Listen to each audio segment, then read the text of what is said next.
এমন রেসিপি একবার না বানিয়ে খেলে আফসোস থেকে যাবে। বানিয়ে দেখুন, খেয়ে আর ভুলতে পারবেন না। হবে তো একেবারে তুলোর মতো নরম তুলতুলে, মুখে দেবার সাথে সাথেই তো মিলিয়ে যাবে। নমস্কার বন্ধুরা, রূপার রন্ধনশালায় আপনাদের সকলকে অনেক অনেক স্বাগত জানাই। তো চলে এসেছি আজকের আবারও একটা নতুন রেসিপি নিয়ে। তো আজকের আমি সাবুদানা দিয়ে তো সুন্দর একটা রেসিপি শেয়ার করব। দেখলেই বাড়িতে বানাতে ইচ্ছে করবে। খেতে দারুণ লাগে আর খুবই কম সময়ের মধ্যে তৈরি হয়ে যায়। তো এমন সুন্দর একটা খাবার তো সকালে জলখাবারে বানিয়ে দেখতে পারেন, বাড়ির প্রত্যেকে ভীষণভাবে পছন্দ করবে। তো আপনারা সঙ্গে থাকুন আর প্রথম থেকে শেষ পর্যন্ত পুরো রেসিপিটা দেখতে থাকুন। আশা করি আজকের রেসিপিটা আপনাদের অনেক ভালো লাগবে। তবে চলুন দেরি না করে শুরু করে দিই আজকের রেসিপিটা। তো দেখুন, আজকের রেসিপির জন্য এখানে আমি সাবুদানা নিয়ে নিয়েছি, তবে এটা কিন্তু ছোট দানা সাবু। তো সাবুদানা দুই রকম হয়, একটা বড় একটা ছোট। তো আমি আজকের এখানে ছোট দানা সাবু নিয়েছি। তো আপনারা চাইলে বড় দানা সাবু দিয়েও কিন্তু রেসিপিটা তৈরি করে নিতে পারেন। আর এখানে আমি এক বাটি সাবুদানা নিয়েছি, আর এই সাবুদানাটা একটা বড় বাটিতে করে নিয়ে নেব। তো সাবুদানার মধ্যে একটু জল দিয়ে দেব।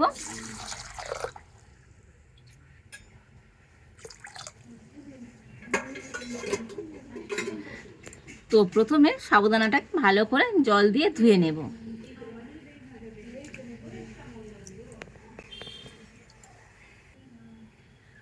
তো দেখুন, সাবুদানাটা জল দিয়ে ভালো করে ধুয়ে নিয়েছি। আর এবার আমি এই সাবুদানার মধ্যে দিয়ে দিচ্ছি গরম জল। তো গরম জল দিয়ে সাবুদানাটাকে এইভাবে আমি ভিজিয়ে রেখে দেব। আর গরম জল দিলে এই সাবুদানাটা কিন্তু খুব তাড়াতাড়ি ভিজে যাবে। তো একটুখানি গরম জল দেবেন, দেখবেন রেসিপিটা বানাতে তো আপনাদের অনেক সুবিধাই হবে। আর এখন আমি 10 মিনিট তো এইভাবে সাবুদানাটাকে ঢাকা দিয়ে রেখে দেব। আর এবারে দেখুন, এখানে আমি নিয়ে নিয়েছি হাফ বাটি সুজি। তো যে বাটি মাপ করে আমি এক বাটি সাবুদানা নিয়েছি, আর সেই একই বাটির মাপ করে নিয়ে নিয়েছি হাফ বাটি সুজি। আর এই সুজিটা এখন একটা অন্য বাটিতে করে নিয়ে নেব।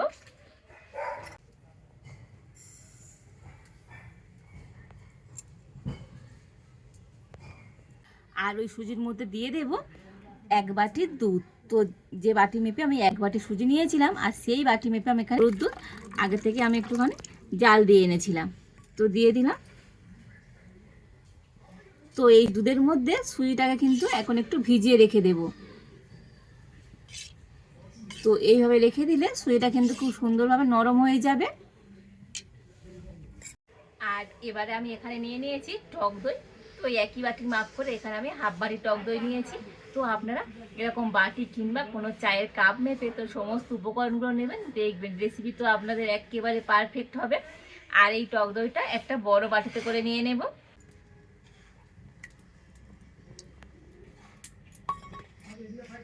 ওই একই বাটির মাপ করে নিয়ে নিয়েছি হাফ বাটি গুঁড়ো চিনি। তো চাইলে আপনারা গোটা চিনি দিতে পারেন।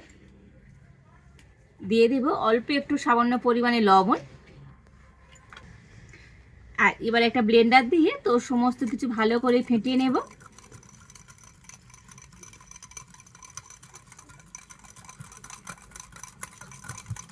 তো টক দইটাকে তো মোটামুটি 5 মিনিট ধরে খুব ভালো করে ফেটিয়ে নিয়েছি। আর এবারে আমি এই টক দইটা এক সাইডে রেখে দেব। আর এদিকে আমি যে সুজি আর সাবুটা ভিজিয়ে রেখেছিলাম তো সেটা নিয়ে নেব।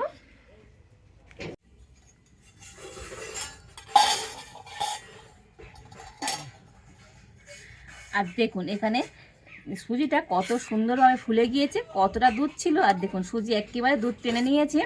তো যেমন সুন্দর ফুলে গিয়েছে আর নরমও হয়ে গিয়েছে। তো আপনারা হাত দিয়ে এরকম বুঝতে পারবেন সুজিটা কিন্তু একেবারে মিহি হয়ে যাবে, একটুও দানা দানা হাতে লাগবে না। তো দেখুন, আর এদিকে যে সাবুটাও ভিজিয়ে রেখেছিলাম, তো 10 মিনিট ভিজিয়ে রেখেছি। আর সাবুটাও কিন্তু ভালো মতো নরম হয়ে গিয়েছে, যেহেতু ছোটো দানা সাবু। আর একটু গরম জলে দিয়েছিলাম, কিন্তু খুব তাড়াতাড়ি এটা কিন্তু নরম হয়ে যাবে। আর এবার আমি একটা এখানে মিক্সির জার নিয়ে নিয়েছি। আর এই মিক্সি জারের মধ্যে তো ভিজিয়ে রাখা সুজিটা নিয়ে নেব।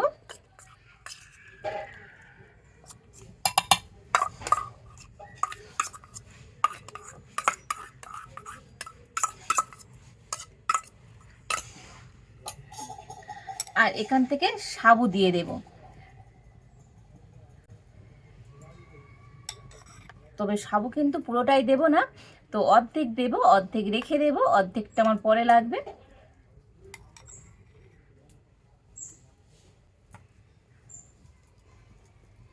তো দেখুন সাবু আর সুজিটা মিক্সির মধ্যে নিয়ে নিয়েছি, তবে এর মধ্যে কিন্তু আর জল দেব না। আর এবারে আমি সুজি আর সাবুটা তো মিক্সিতে খুব ভালো করে পেস্ট করে নিয়ে আসবো। তো দেখুন সুজি আর সাবুদানাটা মিক্সিতে কিন্তু পেস্ট করে নিয়ে চলে এসেছি, তবে একেবারে কিন্তু পেস্ট করলে হবে না, একটু গোটা গোটা থাকবে। তো দেখুন সাবুদানা কিন্তু একটু এরকম গোটা গোটা রয়েছে, ঠিক এইভাবে করে কিন্তু পেস্ট করে নিতে হবে। তো হাতে এইভাবে বুঝতে পারবেন একটু দানা দানা মতো হাতে লাগবে, তো সাবুটা কিন্তু একেবারে পেস্ট হবে না। আর এবারে আমি এদিকে যে দইটা ফেটিয়ে রেখে দিয়েছিলাম, তো এই ফেটানো দইয়ের মধ্যে এখন আমি সাবুদানা আর সুজির পেস্টটা দিয়ে দেব।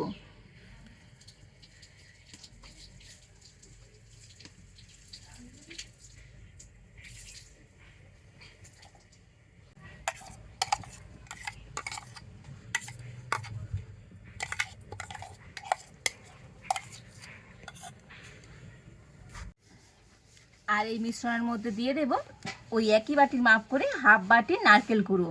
তো হাতের কাছে যদি নারকেল গুঁড়ো থাকে তো একটু দেবেন, এতে করে এই রেসিপিটা খেতে কিন্তু অনেক সুন্দর লাগবে। আর দিয়ে দেব 2 চামচ গুঁড়ো দুধ।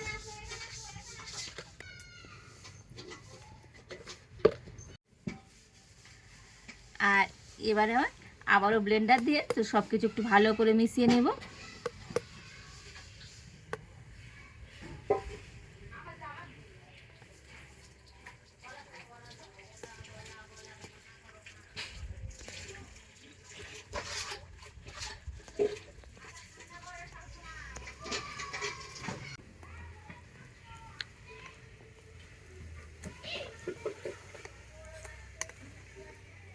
এইভাবে করে কিন্তু একটু ভালো করে ফেটে নিতে হবে। তো দেখুন সমস্ত কিছু খুব ভালো করে মিশিয়ে নিয়েছি। আর এবার আমি এর মধ্যে দিয়ে দেব 1 চামচ ঘি। তো ঘিয়ের পরিবর্তে আপনারা এখানে বাটার কিংবা সাদা তেল দিতে পারেন, তবে সাদা তেলটা না দেওয়াই ভালো। তো বাটার কিংবা ঘি দিলে খেতে কিন্তু অনেক সুন্দর হবে। আর সব শেষে দিয়ে দেব তো এই চামচের 4 ভাগের 1 ভাগ বেকিং পাউডার। আর ওই একই মাপে দিয়ে দিচ্ছি বেকিং সোডা, মানে যতটা বেকিং পাউডার ততটা বেকিং সোডা দিয়ে দিলাম। তো বেকিং সোডা বেকিং পাউডার দিয়ে আবার একটু ভালো করে ফেটিয়ে নেব।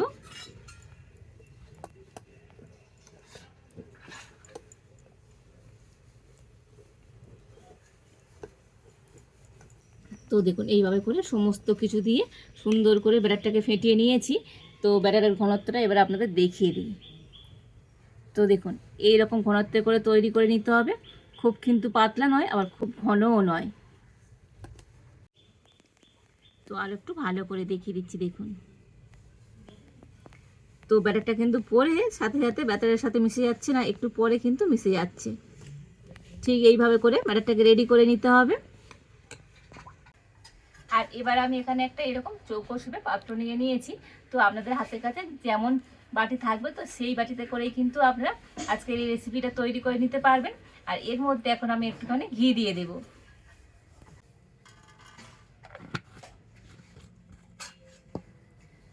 তো ঘিটা ভালো করে লাগিয়ে দেব। তো চাইলে আপনারা এখানে ঘিয়ের পরিবর্তে সাদা তেলও দিতে পারেন। তো দেখুন ঘিটা কিন্তু ট্রেনটা চারিধারে খুব ভালো করে লাগিয়ে দিয়েছি। আর এবারে এখানে একটা আমি এরকম সাদা খাতার পৃষ্ঠা তো মাপ করে কেটে নিয়েছি, তো দিয়ে দেব। আর এই কাগজটার উপরে একটুখানি ঘি দিয়ে দেব।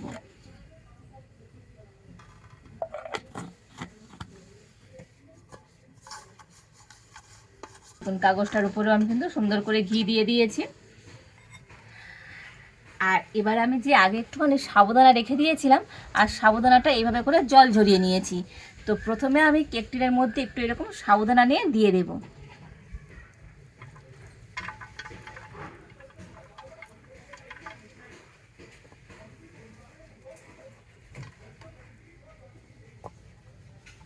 অর্ধেক সাবুদানাটা আমি এইভাবে করে প্রথমে নিচে দিয়ে দিলাম। আর এবারে আমি এই ব্যাটারটাকে নিয়ে তো কেক টিনের মধ্যে দিয়ে দেব।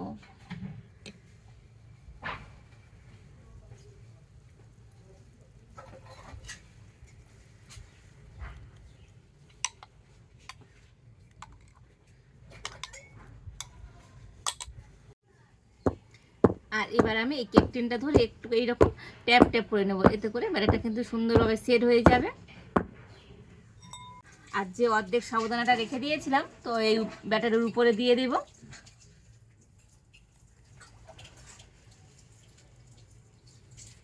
তো দেখুন, যে অর্ধেক সাবুদানা রেখে দিয়েছিলাম, তো উপর দিয়ে সুন্দর করে দিয়ে দিয়েছি।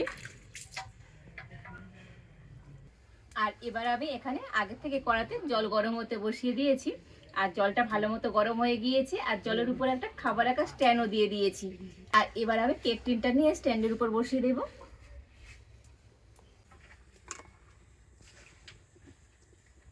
আর এবার আমি ঢাকা দিয়ে পুরো 10 মিনিট ভাপিয়ে নেব। তো ভাপাতে খুব বেশি সময় লাগবে না, 10 মিনিট হলে হয়ে যাবে। তো 10 মিনিট পর আপনাদের দেখাবো আজকের এই সাবুর রেসিপিটা কতটা সুন্দর হয়েছে। তো ভালো কিছু খেতে মন চাইলে, তো হাতে যখন একদমই সময় থাকবে না, তো সাবু দিয়ে এই সুন্দর রেসিপিটা বানিয়ে দেখুন, বাড়ির প্রত্যেকে ভীষণভাবে পছন্দ করবে। তো প্রায় আমি 15 মিনিট পরে ঢাকা খুলে নিচ্ছি। তো 10 মিনিট ভাপিয়ে আমি উনুনের জালটা বন্ধ করে রেখে দিয়েছিলাম। আর দেখবেন 10 মিনিট ভাপানোর পরে এটা কিন্তু নরম থাকবে, কিন্তু দেখবেন একটু রেখে দিলে টাইট হয়ে যাবে, আর বেশি জাল দেওয়ার প্রয়োজন নেই। তো একবার এরকম চেক করে দেখে নেবেন কাঠি দিয়ে। তো দেখুন, কাঠির গায়ে তো কিচ্ছু লেগে যায়নি। তো আজকের রেসিপিটা মানে একেবারে রেডি। আর এবারে আমি নামিয়ে নেব। তো এবারে আমি এটাকে একটু ঠান্ডা করে নেব। তো এটাকে একটু ঠান্ডা করে নিয়েছি। আর ঠান্ডা হলেই ধারগুলো কিন্তু খুব সুন্দরভাবে ছাড়া ছাড়া হয়ে যাবে। দেখুন, ধারগুলো তো কত সুন্দরভাবে ছেড়ে গিয়েছে দেখুন। আর এবারে আমি একটা প্লেট নিয়ে এর উপরে দিয়ে আর এটাকে উল্টে দেব। আর উল্টে দিলে সুন্দর কিন্তু ছেড়ে যাবে, তবে ভালো করে ঠান্ডা করে নিতে হবে। ঠান্ডা হয়ে গেলে এটা খুব সুন্দর কিন্তু ছেড়ে যাবে। আর তলায় যে কাগজটা দিয়েছিলাম, তো কাগজটা আমি তুলে নেব।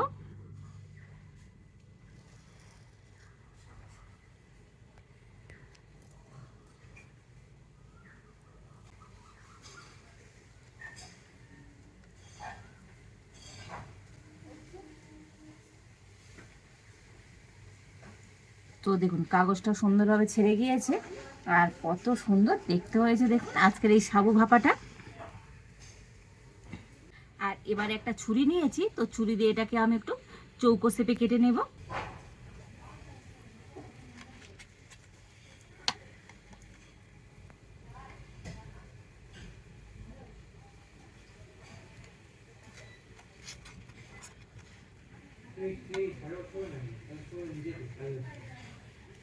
আবার এই সাইড দিয়ে কিভাবে কেটে নেব।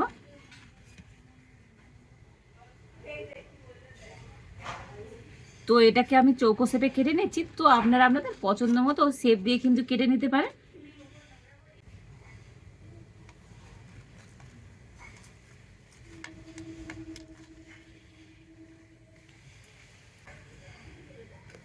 তো দেখুন কত সুন্দর হয়েছে আজকের এই সাবু ভাপাটা, একেবারে নরম তুলতুলে। তো দেখেই বুঝতে পারছেন কতটা সুন্দর হয়েছে। প্লেটের মধ্যে করে নিয়ে নেব।